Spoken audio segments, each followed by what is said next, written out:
മഴ കനത്തതോടെ തൃത്താല വെള്ളിയാങ്കല്ല് തടയണയിലെ 19 ഷട്ടറുകൾ ഉയർത്തി. പ്രദേശവാസികൾ ജാഗ്രത പാലിക്കണമെന്ന് അധികൃതർ.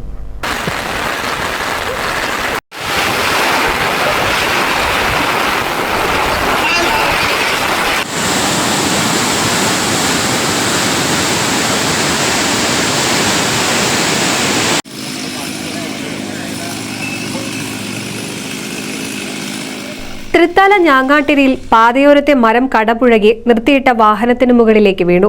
പട്ടാമ്പി ഫയർഫോഴ്സ് എത്തി മരം മുറിച്ചു നീക്കി. ആളപായമില്ല.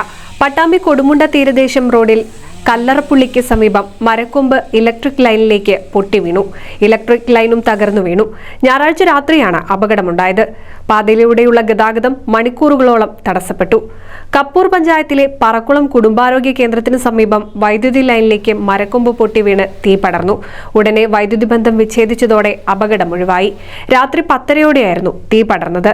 മഴയ്ക്കൊപ്പം ശക്തമായ കാറ്റാണ് കഴിഞ്ഞ ദിവസം രാത്രിയിലുണ്ടായത്. വിവിധ ഭാഗങ്ങളിലും വൈദ്യുതി പുനഃസ്ഥാപിക്കാനുള്ള പ്രവൃത്തിയിലാണ് KSEB അധികൃതർ. NCV news Thrithala.